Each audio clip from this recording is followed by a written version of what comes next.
Saban, good afternoon. Pleasure to be here.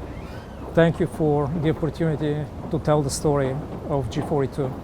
So our expansion plans in 2024 include two components. One is commercial, the other is on the talent side. And commercially, we're looking at how we expand our commercial efforts to provide infrastructure and solutions to our international clients. And the blueprint that we follow is to develop, test, and perfect the technology in Abu Dhabi, use Abu Dhabi as a showroom and as a test bed for our technological advancements before we export them internationally. And on the talent front, what is extremely critical for us is to find the best and the brightest in the areas where we focus, in data science, in engineering, in product development, in marketing, and really focus on how we can bring this larger group of people to execute against common goals and ambitious plans. On the AI infrastructure side, we're doing quite a bit, but I will take even a little bit of a broader view in terms of how we approach our technology roadmaps and how we think about delivery. So the concept that is driving our technology decisions, our investment decisions, is really a concept that we're calling an intelligence grid. And the best analogy to the intelligence grid is the power grid, the grid that delivers electricity in our homes, in our offices, and even the batteries that we use when we need light in remote locations.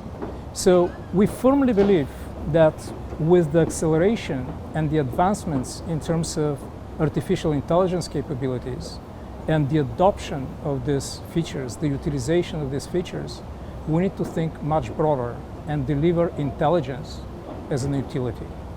So what this really means is that, number one, we need to have a very robust infrastructure to deliver this service as an utility.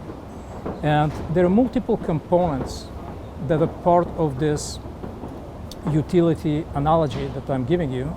Obviously, this is an oversimplified explanation of it, but the first piece is the physical buildings where the equipment is being hosted. This physical infrastructure, physical buildings are called data centers. In the data centers, we deploy advanced technology, we deploy equipment, we deploy chips, networking gear, storage devices. That's the advanced digital infrastructure that is required in order to deliver the intelligence to the consumers. The third part of the infrastructure is really around the data science and the engineering effort that is required to enable this intelligence grid.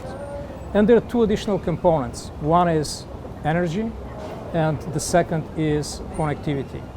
All five are absolutely critical in us moving closer to delivering on this vision. So now going a little bit more specifically around answering the question in terms of how do we deploy AI infrastructure and what's our role in deploying AI infrastructure in the UAE, there are a couple of examples that I want to provide you. The first is in the data center space. Obviously, G42 through one of the subsidiaries, one of the operating entities called Hasna Data Centers, is providing the data center space, not just for internal consumption to G42, but to other partners in the market. So that's one area where we deliver AI infrastructure. The second piece that I want to emphasize is the work that we're doing on delivering models. So our work to deliver a bilingual large language model that specializes really in preservation of culture and language, the Arabic culture and language, is recognized by our global partners. That's a piece of the infrastructure as well. Going a step further, in order for us to deploy the advanced chips and the digital infrastructure that I mentioned, we need to implement a new set of policies, a new set of procedures, and improve our data center facilities to host that environment. We're implementing those policies and procedures in order to be compliant with the expectations that we have committed to. And lastly, on the solution side, we're really doubling down on focusing on the most challenging, I have to admit, risky endeavors, but endeavors that, if we are successful, will benefit the society. So I have to say that this decision wasn't recent. This decision was made in late 2022. And really, G42 is an organization that values partnerships tremendously, because in order for us to move and make progress against the aggressive targets that we have, we won't be able to deliver independently. The only way for us to accelerate our roadmaps is to partner with technology giants. And it hinges on our ability to deliver cutting-edge, innovative solutions. So partnering with best-in-class is the most logical decision when it comes to making a decision on how are we going to technologically chase these objectives. And I want to highlight another important part, which is very satisfying for me as a technologist, as a practitioner, and as an executive in G42. Making a decision to partner with someone doesn't mean anything if you don't have an interested, engaged, and a counterpart ready to work with you, an excited counterpart ready to work with you. And we've been very fortunate to receive a great support and really strengthen the collaboration and the partnerships with US-based partners.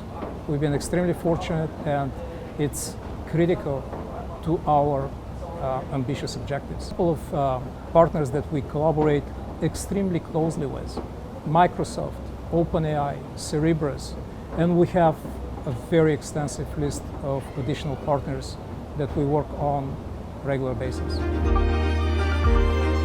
So I actually would even step a little bit above the commercial and the startup question, because even on government level, the challenges are similar.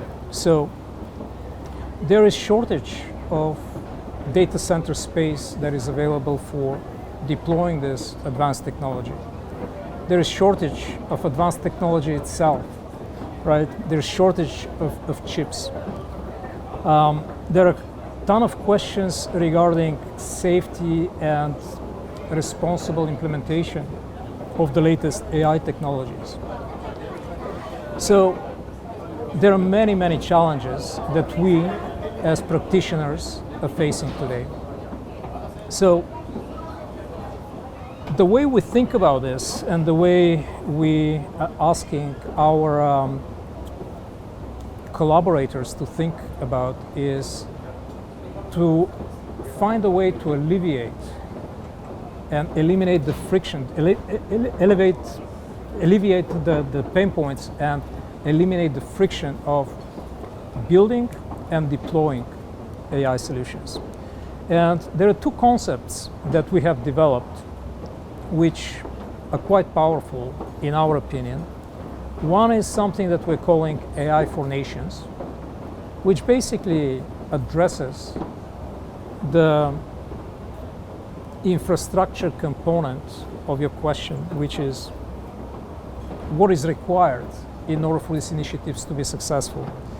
And our advice, our position is be a little bit more liberal at this point of time. Acquire the required infrastructure to enable developers, to enable the builders of this digital future to be productive, and find a way to build rapid wins in order to deliver services to the users of your solutions. I think that's going to be absolutely key in order to unlock this velocity that is happening worldwide. And obviously, this is true for governments and entities providing government services. This is true for large enterprises. This is true for startups. If there is a infrastructure available for everybody to use, I think we'll see much more rapid progress and delivery of capabilities. Africa is a very important territory in our geographic expansion plans. Africa is a continent that is actually a very young continent. We have an average age of the continent of 18. And if you contrast this with the rest of the world, where the population is aging, it's just an amazing statistic to have. And you have this access to mobile phones that is driving the economy in Africa. So our interest is to definitely help the continent really deliver capabilities that will be in the benefit of this young, curious, and ambitious population in the continent of Africa. And it starts with improvement of government services, and it goes to enabling the ecosystem of startups to innovate and develop. So at a very high level, that's the strategy and the focus on Africa. So we're looking at different solutions that different countries on the continent will be interested in. Financial services is a big driver in Africa based on our initial conversations and based on the discussions and interactions we have had so far. So financial services solutions will definitely be a part of the portfolio. Whether it's going to be in the payment space or in micro-lending space, it's probably too early to comment, but financial services is a big focus on the continent.